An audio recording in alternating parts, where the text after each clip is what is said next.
Hey, hello to everybody who joined our webinar today, or maybe for those who are watching those in the recording as well.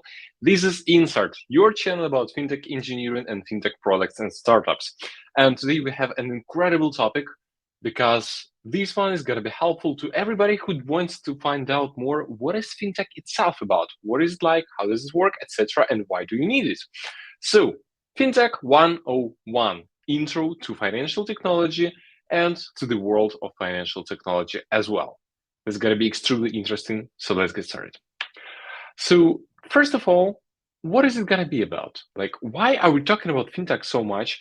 And how can you dive deeper into this industry? Like on our channel, we had different videos. We are talking with the industry leaders, with the opinion leaders. We're talking about how to make a great money in fintech.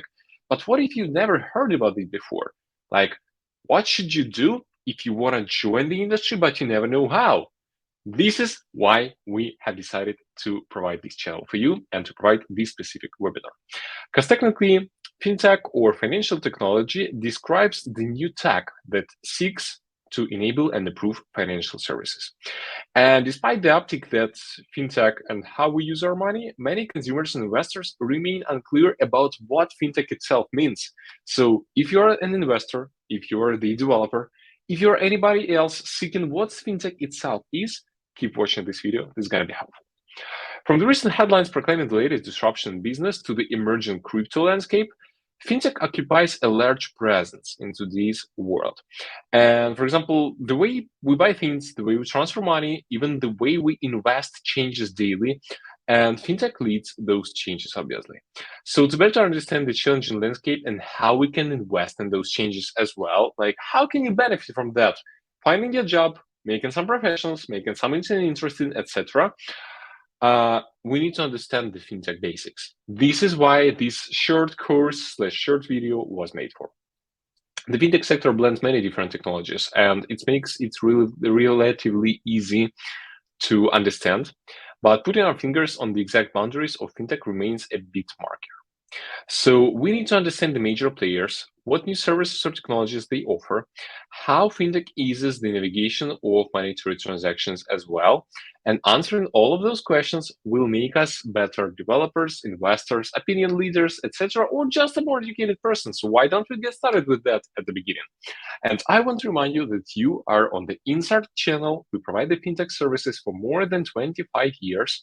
And if you want to start working with us, don't forget checking out www.insert.com and contacting us at the link. Moving forward, what we're going to be talking about today, what is it going to be about, and what's this mini course, mini video is going to be talking about to you as well. First of all, what is fintech? Secondly, how does the fintech work? Like, what to do with that? How to make it work for you?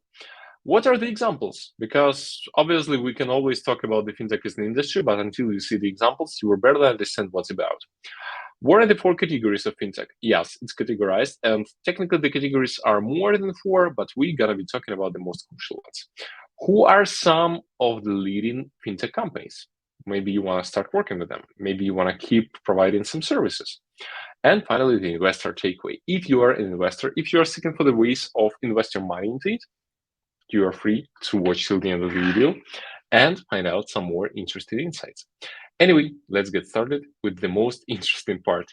What is fintech itself? I was trying to find some interesting picture, but nothing here, so sorry about that. Anyway, let's keep working. Fintech, short for financial technologies, and technically it describes tech leveraging the ability to make financial processes easier, more efficient, and more profitable as well. Fintech companies create varieties of software platforms, app, hardware solutions, and more, remove friction for consumers. That's a pretty important part. And at Fintech's core, they help companies and consumers better manage their finances by, for example, utilizing software and algorithms we see used on smartphones, computers, smartwatches, any devices that we have in our daily lives. And initially, in the early 2000s, fintech operated in the background, utilizing technology to support established banks, such as, for example, Wells Fargo or any other ones. But more recently, there was a shift toward focusing more on consumers and redefining consumer-oriented services as well. And fintech now encompasses a wide range of services and sectors. There is a really great amount of them, such as education, retail banking, fundraising, nonprofits, investment management, etc. And fintech also includes the growing field of cryptocurrencies such as Bitcoin, Ethereum, Dogecoin, any other ones. And while crypto grabs all the headlines, big money remains in the traditional banking industry and the opportunities in those fields as well. So, for example, today the crypto market is worth something like 1.92 million, while traditional financial services hover around 22.5 trillion. Obviously, those numbers are incompatible because there's a huge difference. But anyway, if you want to try stick your nose into such a thing, that's a great opportunity. You should consider doing that because this is technically a great way to do something that matters, to do something that provides some interesting cases, to do something that will help you. So take a look at different range of services and make sure that this is the main important thing that's gonna be working for you. Technically, we have covered the first section, and the key takeaways that you should take from that is, first of all, fintech is about integrating technology into financial services, into the old school classical financial services to improve their ease of use, to remove friction for consumers. Fintech works by unbundling offerings, creating financial inclusion, and also reducing the cost that you might have. And finally, fintech world continues to expand at a tremendous pace with tons of innovation, with investment, but regulatory pressure continue to rise as their popularity grows. So running a business in fintech is a hype thing. It's pretty popular, but don't forget about regulations, don't forget about paying your taxes and much more different important things as always. Anyway, let's move forward. And let's talk about the brief history, how the fintech appeared. Like, why did we start with that? Why have we decided to talk about fintech at all? Why Insart some time ago started as a fintech company? So even though fintech seems like a newer concept, it began back in the 1950s with the introduction of credit cards by eliminating the need to carry cash to make purchases. From there, fintech evolved to help maintain bank mainframes and online stock trading platforms. But in 1998, PayPal was founded, creating the first fintech company, a discovery leading to the launching of mobile tech, social media, data encryption, and much more. The fintech revolution has rooted mobile payments, blockchain networks, mobile apps, online payment options we use daily. And you probably know who was at the roots of the PayPal company. It was Elon Musk, the guy who invents almost everything nowadays. But anyway, this was the company that has made its origin to provide you some awesome solutions. And that technically was the origination of fintech, even though technically about the financial services, we've been talking much longer before, like 50 years before. But anyway, this is what we assume as the fintech very beginning. Another thing I like to talk about is the trends of the fintech for the upcoming year. Like the 2023 has just started. We're talking about recession with the layoffs, etc. But any crisis is the possibility of growing your capital as well. So here's what we have. As fintech has grown and technologically has improved, the need to reduce friction and make using money easier and faster has grown as well, and there is nothing we can do with it. In 2023, a few new trends continue to emerge. So first one is digital banking. Digital banking delivers easier access than ever before, and that's true. And many consumers now manage their money, apply for and pay loans, and purchase insurance through digital-first banks such as, for example, Ally Bank. A pretty new, interesting solution appeared some time ago and works pretty fine. The continued ease and value will drive additional growth in the sector as well, with forecasts of compounded annual growth for something like 11.5% by 2026. So this is a huge number, being honest. Like if you talk about the CAGR values, it's a huge number. It provides an just crazy amount of data and crazy amount of money. So this is something you should consider if you are talking about the digital banking business. Blockchain. Well, this is something that's on everybody's ears for every day, but anyway, blockchain tech allows for decentralized purchases, excluding public entities or other financial businesses. Blockchain technology has grown leaps and bounds over the recent year, and this year is supposed to be no exception with increasing popularity of Web 3.0. If you go to any conference, any startup conference, TechCrunch, Disrupt, CollisionConf, Web Summit, London Tech Week, you will be seeing a bunch of different Web 3.0 projects. This is no surprise. This is something we have to fix. Finally, artificial intelligence and machine learning. ChatGPT, hey! Anyway, AI and ML technologies have allowed fintech to explode in scale, redefine the offered services, and enable even more innovation. AI and ML can help reduce operating costs, increase value, detect fraud, increase in profitability, etc. And moreover, AI and ML would lead fintech into the future as the use cases continue to develop in a strong and awesome way. The tech that powers fintech. This is another topic we should consider, and that's a pretty interesting thing to talk about. So, modern fintech driven by AI, ML, big data, blockchain has completely altered how businesses store data, transfer assets, define digital safety, etc., etc. And AI leads the charge, changing how businesses look at consumers and redefining how they offer new services and products. The access to bigger data on their customers allow businesses to have better insights into, for example, how their customers behave, or allowing them to create new data-driven strategies, or, for example, allow again to apply the ML or AI into their systems to prevent frauds. So another thing to consider is that, for example, big data will remain an area to watch as fintech evolves. So if you're looking for the development opportunities and possibilities, this is something you have to think about. Like, take a look at the big data, again, take a look at the machine learning and AI, because this is something you should use, and this is something that will work out pretty fine for you. But how safe is fintech? Like, we are talking about a bunch of different data. We are talking about money. We're talking about storing this money and much more. But how safe is it to do so? Consumers generally trust fintech, with over 68% willing to use financial tools developed by non-banks. And like, come on, if you think about the neobank, if you think about PayPal, if you think about Shopify, those are the financial startups and companies, and none of them are run by the real banks. Those are not the traditional financial institutions, but still you keep using them. Every single day we are purchasing something via the Shopify, we are paying via PayPal, we're using some stuff, etc. And that's where it happens, and that's where it goes. So, do you trust it? I think yes. Should we trust it? I think yes as well. And watch the previous point about using technologies that power fintech completely. One thing to remember is that many of these new products have far less oversight and regulation than traditional financial services, and taking care when embracing something new remains still a good policy.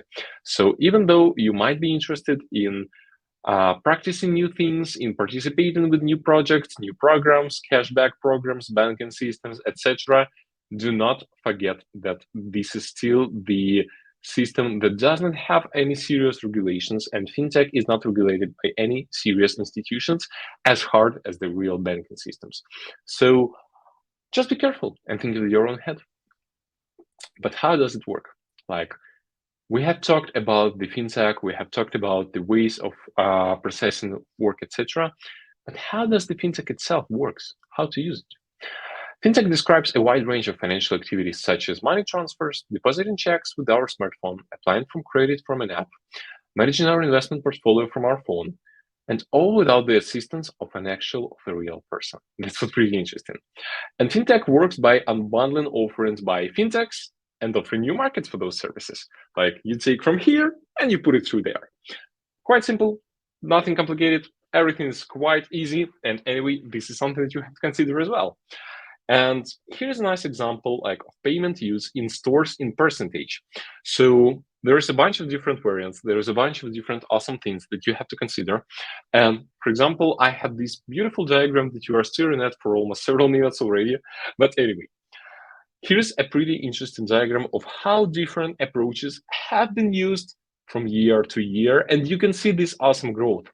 For example, buy now, pay later system, like the split off from POS financing.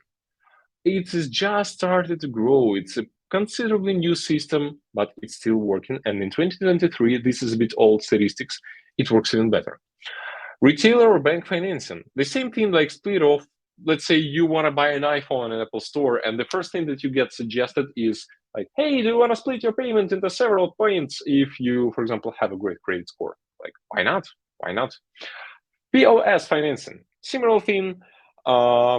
works pretty well. Actually, it was replaced with the retailer bank financing, so that's why we can see statistics for only 1 month. But anyway, that works as well. Prepaid cards. Like, come on, prepaid cards is something we use every single day. Like, we have the Wise banking, we have other there's awesome things. All of those are prepaid cards, and all of those are being used every single day by us as well. Charge card, credit cards, some cards with a predefined amount of money at them. This is something that you have. E-wallet, digital mobile wallet. Well, you can see the obvious growth here, the PayPal, the Revolut banks, the Wise Bank, WebMoney, any other banking. That's all is being used, and this all is the simplest thing. Cash is still something that everybody uses. Like, come on, even though you might have only the credit cards, and for example, I'm the person who uses only credit cards for the last like 4 years, I believe. I did not have more than $100 of cash in my wallet. But anyway, this is something we still always use and we still always have. Debit and credit cards. Well, debit cards are mostly popular in Europe, especially with the neobanks such as Monobank, Neobank, Koto Bank, etc. They only provide the debit cards, especially because they don't have any regulations. But credit cards or the charge cards are pretty popular in the United States and in Canada, where everybody's thinking about the credit score. So this is a pretty different thing you should consider. Let's move forward. Fintech startups disrupt incidents in the finance sector by expanding inclusion and using technology to cut costs. That's something obvious that we have already spoken about, but anyway, you had to consider this thing. And the most talked about fintech startups such as Stripe, for example, and we have talked about Stripe in one of the previous video. You can take a look somewhere around here, maybe in the description, maybe somewhere here. I don't know where the montage can I put it. Anyway, they share the same characteristics. Those companies create threats and challenges and eventually replace entrenched traditional financial services. Fintechs do this by becoming more nimble, serving unserved segments, providing faster, better service, and much more. So this is something to consider as well. For example, Affirm, the BNPL, like buy now, pay later system we've just spoken about company, they attempt to cap credit card providers from their online purchases by offering consumers a way to apply for immediate short-term loans, like a super small credit, which does not require your credit score history, and it has a bigger interest rate at the same time. And while Affirm rates tend to be on the higher side, Affirm offers a way for consumers with poor or no credit to buy on credit and build their credit history. Like, how can you build your credit score if you don't have the credit history? It's impossible. But how can you start building your credit score if you don't have the credit score? And that's like the circled process. You cannot run it out. You have to use such a service. Yes, it's going to have a higher interest rate, but you will start building your credit score. So why not? And then Tala offers help consumers with no or poor credit to develop credit by doing deep data digs on customer smartphones, looking for transaction history, basic financial behaviors, etc. Tala, by the way, is this other company, and it uses the information gathered to offer the best options than local banks, helping build credit and save them money. Another example is Green Sky. It offers the link home improvement borrowers with banks by helping consumers avoid the big bank institutions and saving the consumers on interest by offering zero interest promotions. Classical scheme, nothing new. It was working in the USA since like 1950s or something. But anyway, with fintech, it gets the rebirth, and it's a pretty awesome thing to consider. In short, fintech seeks to make our lives easier by removing or reducing the friction associated with financial services. Another example, applying for a mortgage is far from an enjoyable experience at any big institution. But for example, Rocket Mortgage and new approach can make this process easier. Another example is the mystery of our credit score, or FICO, and how to improve the score. This is something I've been complaining a minute ago. Like, how can you raise your credit score? How can you start getting your credit scoring? Like, come on, what's this mystery value? How can you do this? So Upstart, for example, another company, seeks to make things like FICO scores obsolete by using different data to help determine credit worthiness. Upstart includes employment history, education, whether the borrower knows their credit score, etc., etc. And the company uses the above information to determine whether to underwrite the consumer, price them for their loans, what to do with them, how to move, and much more. Disruption drives many changes in financial industry and services today, and fintechs use technology to enable the different services they offer. Many fintech companies use data gathering to provide better insights into consumer behavior and design better offerings to customers as well. And the race for greater and deeper data insights will determine who will become the leader in different fintech sectors. Services such as insurance, banking, bill pay, airline tickets, and lending continue to evolve, obviously. And with the rise of a growing number of fintech looking to disrupt these services, it will be a common interest race. Like fintech will be growing to provide their services, at the same time pulling up the other services such the airline tickets or bill pay, etc. And these ones will be pulling up the fintech as well. So this is how it's going to work, and this is quite simple and quite interesting. So that's hell of an interesting race we should be considering. And another thing I want to talk about is what are the best examples of fintech? I have thrown a bunch of different small examples at you, but what are the industry examples that you should consider? Well, fintech examples abound with the rise of many services, including pet insurance, full maintenance, online shopping, ordering movie tickets, and many, many more. And any space, including money, remains ripe for disruption, and many provide great services, replacing incumbents.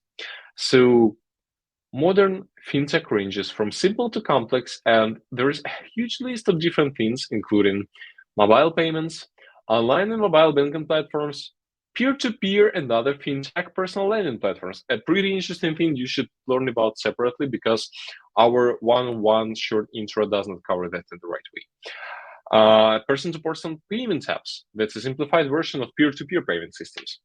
Contactless payments, allowing consumers to pay in store without swiping or inserting the card. Classical thing, Interac, Pay-as-Go, and any pay-pass systems that you might use in your local shop even. Budgeting apps, contactless payments, that's what we just spoken about. Account-to-account transfers. This is something that RBC, for example, provides, like when you want to send the pay loan.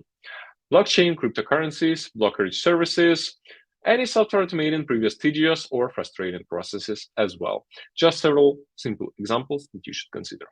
Other companies such as Robinhood and Dave began as fintechs seeking to eliminate fees such as brokerage trading fees or overdraft fees or any other things like that. And I would say that they have managed to do this pretty easily.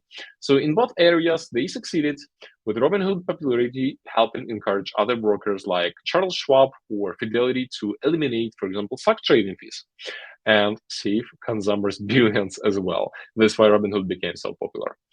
Dave, another awesome companies whom we've been talking about, started as a way for consumers to do their banking using their platform without overdraft fees, which some banks use in a punishing way.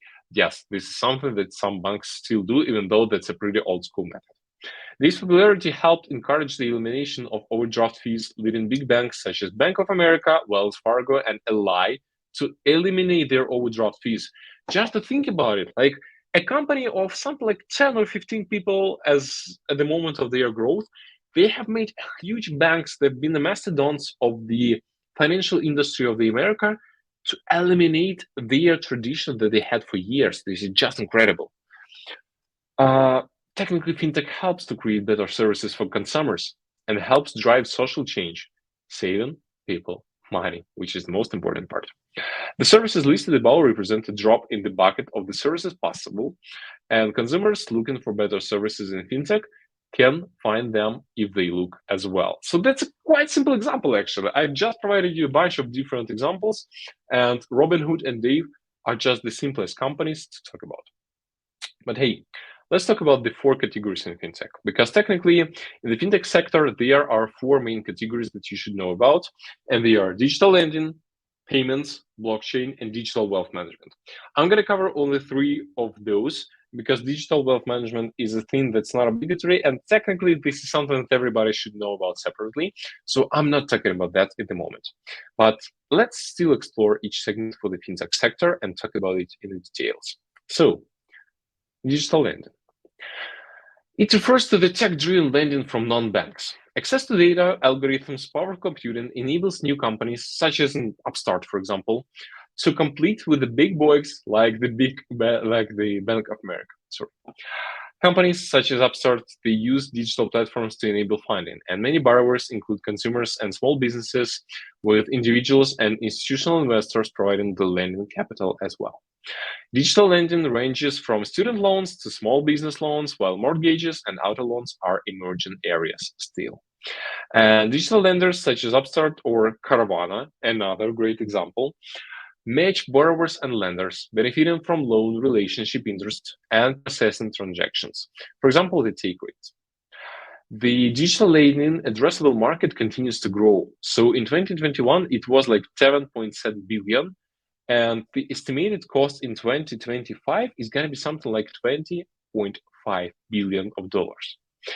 Digital lenders have two primary business models. So those are direct lenders who originate loans to hold their portfolios on the balance sheets, for example, and also platforms or marketplace lenders who partner with banks to help originate loans, who purchase them from the platform lender or platform investor, and much more like that. So there are three main publicly traded digital lenders. I'll just talk about several of those. So Lending Club, this is the marketplace lender focusing on consumer loans. Upstart, they focus on consumer loans, connecting banks and credit unions with borrowers, and they have some internal AI system for that. And Square. Square has a bunch of different products, but in this case, it lends to its merchant clients via Square Capital as short-term working capital loans, which its merchants repay using their payment receipts. By the way, if you want to learn more how the Square works, we have recently posted an interview with Manik Surtani, who is the infrastructure engineer at Square, and he provides a bunch of just incredible, mind-blowing insights from the Square company. I was participating in that interview, and it really blew my mind off because there's a bunch of interesting things he's talking about. So take a look somewhere at our channel, and you will definitely like it as well. By the way, we are talking for more than 25 minutes already. And if you like what I'm talking about, if you like the materials that you get, don't forget to hit like, to hit subscribe, and to hit the notification button to make sure that you do not miss the new videos. Anyway, we keep moving forward. Payments. Well, it seems to be pretty obvious. Like, what can you tell me about payments? But anyway, this is my favorite Fintech segment so far as you understand, and increased usage in 2022 up to an average of 34 payments per customer is just incredible. The United States payment system maintains a hornet's nest for different banks, fintech companies, social media, retailers, like everybody. This is something that everybody wants to try and to get their hands into. So between evolving technologies and social changes, the payment system saw a dramatic shift in the initiation and processing of payments as well.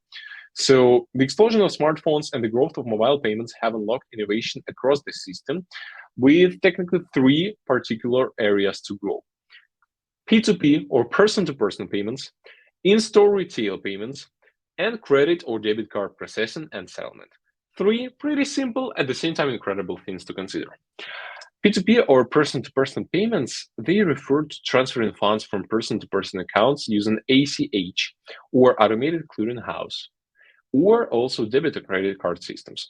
Honestly, ACHs are not as popular as the classical debit card systems at the moment, but this is still something to consider. Also, there are many providers in this space, including banks, for example, Zelle, or fintech companies like PayPal, or even Facebook, which is technically a fintech company. They have their marketplace, they have the payment system, they have everything to call themselves a fintech, and like, yes, they can do this. The ACH system costs less for the transfers than credit and debit and processing. Like, you don't pay the fee for processing your money every single time. That's pretty interesting thing to consider as well. And moreover, ACH system bypasses the gatekeepers, for example, the Visa or MasterCard. And again, that makes the transfer a bit faster than the usual process that you need to do. So this is something you need to consider, and this is something a pretty easy way to work with. Smartphone apps enable the rise of in-store payments using a variety of methods for the payments. Again, coming back to the example of the Facebook and to the Instagram and Meta, you can purchase anything outside of the Instagram or from inside the Meta or from inside any social network, and that's quite simple. Like, you just hit one button, you hit pay, you're done. It's ready. So there are several examples. Near field communications, NFC. That's when you put your phone and you apply it to the terminal to pay for something. I love this method, honestly. Quick reference codes, QR. I cannot remember well was the last time when I used QR to pay for something. It's not a pretty safe method, I would say, but anyway, this is something you could consider as well. And barcodes. Well, barcodes is not something that anybody uses for payments nowadays, but anyway, that's something you still use, for example, for tracking the purchases. These payment methods eliminate the need for any physical or gift cards, and they make the checkout process much easier, which you probably understand. And there are several pretty popular apps and ecosystems as well. Apple Pay, Amazon Pay, PayPal, and Starbucks apps. The last one is super funny, by the way, but hey, Starbucks is the most popular coffee shop in the world, so they can have something like that. Tim Hortons, Walmart, Costco, any other companies, they have the same thing, but hey, Starbucks is the most popular, that's why they have it. Love having Starbucks coffee in different places all over the world. Anyway, that's off topic. And the payment web contains many players in the United States. Some fulfill particular roles, others taken on many different sides of the payment wheel. So to process payments, credit or debt, cycle moving through the process includes merchant, for example, Target. Merchant processor, Fiserv is the easiest company to remember. Gateway or scheme, Visa, MasterCard, that's something you know about. And merchant bank, JP Morgan is the most classical example. So if we talk about how the card processing works at all, I don't have the picture for that, unfortunately, and now I feel a bit ashamed that I did not put it into here, but anyway, let's run our imagination. So you go to the store, you pay for something. The payment gateway sends your signal or your payment request to the processor. The processor works through it via the gateway system, like Visa or MasterCard, and provides the response. After that, the data comes back to the bank. So the gateway sends data to bank. They validate that you have enough money, that you can validate this transaction, that you're not overcoming any limits, blah, blah, blah, blah, blah. They come back the info to processor. Out of the processor, this info comes to as a daily deposit to the merchant bank. Out of the merchant bank, it comes back to the regular bank. And from them, it goes to the credit card bill. And then it goes back to you. It technically works pretty simple, but to count so, except of you, there's like 1, 2, 3, 4, 5, 6 different participants in the systems, which are the store itself, the processor, the gateway, the bank, the merchant bank, and the bill issuer. 6 different people except of you in this system. That's just crazy, but that's how it works. So you just can like click your NFC on any terminal and pay for it at once. All of these players in the payment space take a piece of the pie, and some occupy dual roles. For example, Fiserv, they can act as both the merchant processor and the bank, as can JP Morgan as well.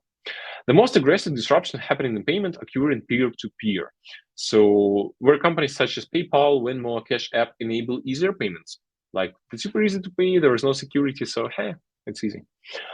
And they replace in cash and checks and threaten the role of banks. And that's a pretty dangerous situation for the old or school banking and financial institutions, honestly. Banks continue to fight back by enabling systems such as Zelle, incorporating additional features, along with using M2A to buy what they lack. Like currently, if you are paying with your credit card, you're gonna get the credit score in a super easy way. And this is the way how the banks fight back in this case.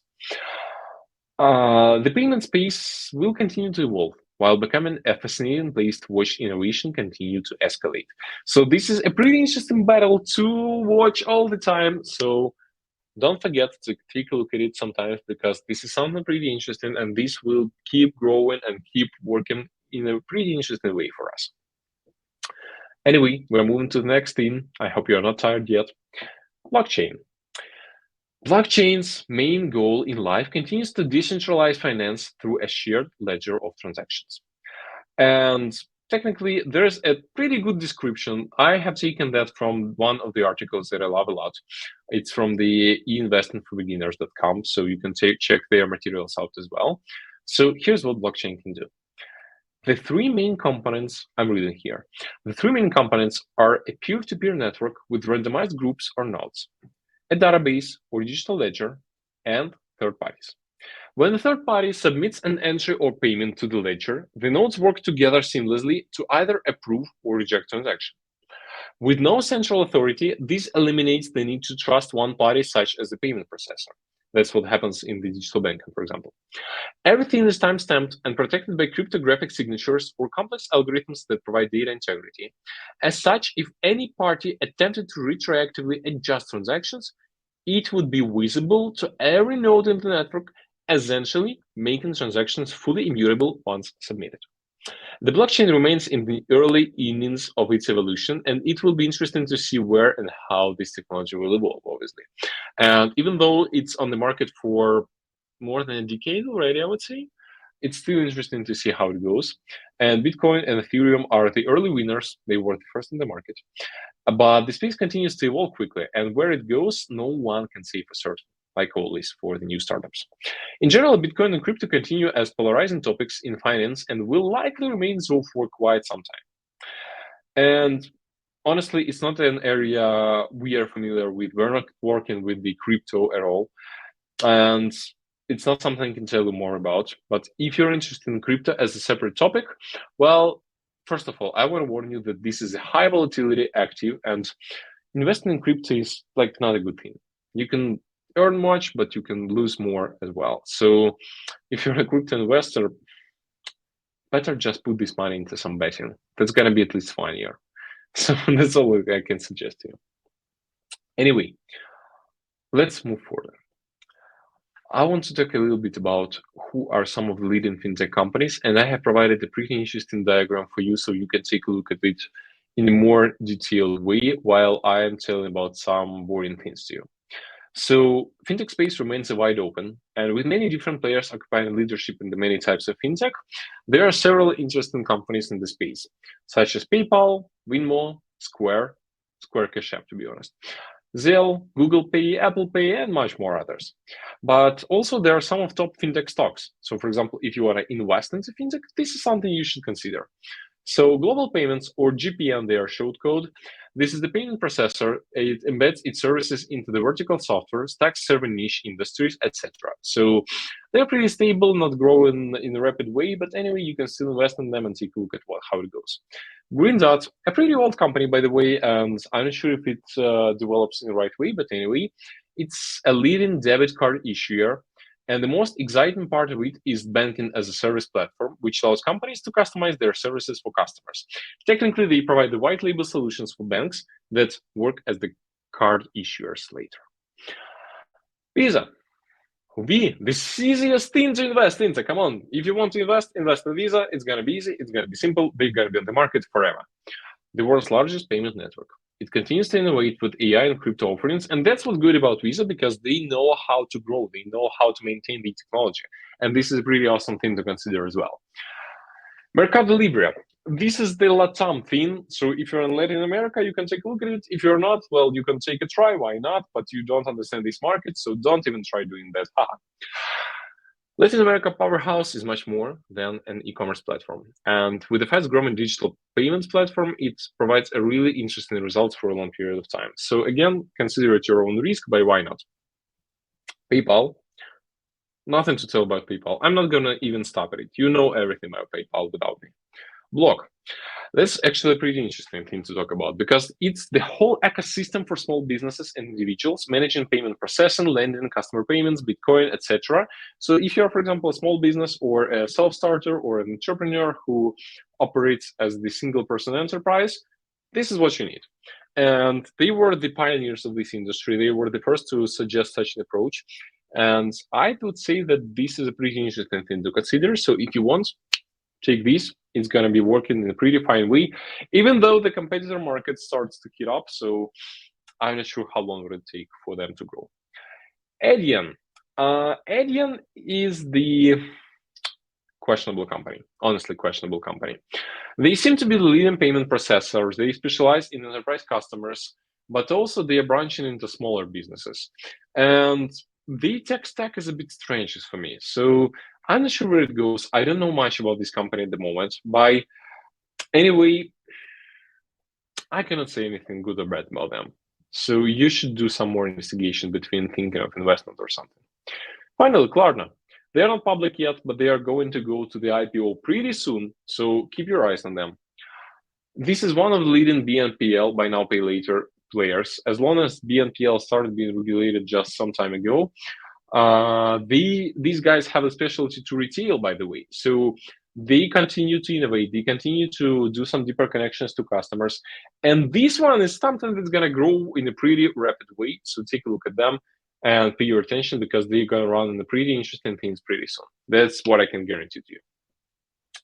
So technically, this is the table. I would recommend you to take a screenshot. It was taken again from the investing for beginners. Take a look at their materials. They are pretty awesome guys.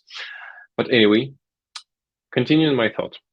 Companies such as Robinhood enable easier stock trading. Such things like Wealthfront enable wealth management. Lemonade enable insurance.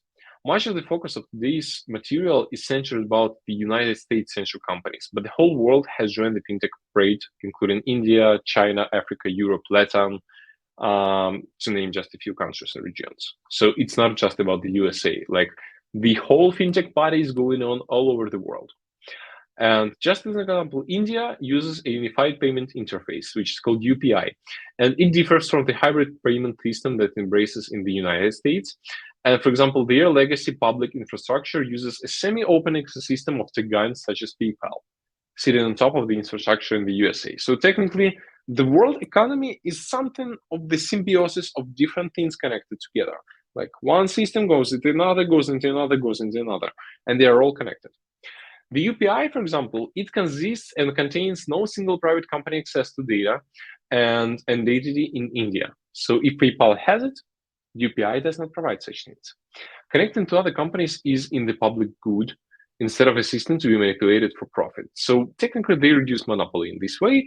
And that's just like in a joke. Like, why the board game called Monopoly is being provided only by one company? And that's the same thing here. India's UPI system virtualizes accounts and facilitates customers undertaking merchant payments and fund transfers. So again, this is something to consider, to think about, but it doesn't mean that this has to be the only solution. So think about it carefully. Finally, I know you're tired. I know there's a bunch of things we have covered today, and that would be good to make some sort of a summary, but let me make that your home task. Like, take a look at everything you've learned so far. Take a look and make some summarization of all the materials you learned, because there's lots of them. But if you want to invest, if you're the investor, if you're the initial or interested investor, here are some takeaways that you need to take. First, the fintech world continues to evolve and to change, and many different companies offer interesting investment ideas. Just keep an eye on them. This video was supposed not to tell you in what to invest, but mostly to tell you about what the fintech itself is. So that's why it's Fintech 101. It's about how to make your fintech work. And this was supposed to understand you the language of fintech and how to find the best opportunities as well. Understanding the difference between payment processors, loan originators, etc., it will help you find good possible investments and how these companies generate income and profits as well. Understanding Fintech 101 and what drives each of different segments of fintech will go a long way towards finding good and long-term investments. This is something to consider as well. Technically, the fintech world remains an exciting place with lots of growth, with innovation, with disruption, and with the accelerating adoption sparked by the COVID pandemic. The way people use their money will only continue to adapt as well. Take this into account. And with that, we will wrap up our Fintech 101. That's it for today. That's all I wanted to share with you. I really appreciate you joining our webinar today. Maybe you're watching it in the recording, maybe you're watching it live. It doesn't really matter, because if you are still here, still watching this, that means that you are a highly motivated person, and I'm pretty sure that you will go along with the fintech. I still want to remind you that our company is called Insert. We provide the fintech solution development for the big and middle-sized companies for more than 25 years. We will help you with your development services. We'll help you create the project of your dream. We'll have you run your startup and much more. So if you're an interested person in running your company in such a way, please contact us.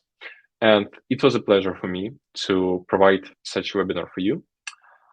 The last thing I want to tell is, if you like this material, please like. It has taken much time for me to record it, to annotate, etc. Don't forget to subscribe. I really appreciate the new subscribers coming, and there's a huge team standing behind me, helping even running this webinar today. So thanks a lot for all of them. And I hope that you'll find a bit of more interesting materials at our YouTube channel, at our website, check it out. We have the signals section, which is about a bunch of different articles and awesome things as well. So this all is about making you a little bit more knowledgeable about the fintech industry. Again, thank you for your time. Thank you for considering visiting this podcast. Don't forget to hit like and subscribe. Visit the www.insert.com. And I will see you in the next episodes. These webinars come out every Thursday, so don't forget to check them out and learn more with us. Thank you. Stay healthy and stay safe.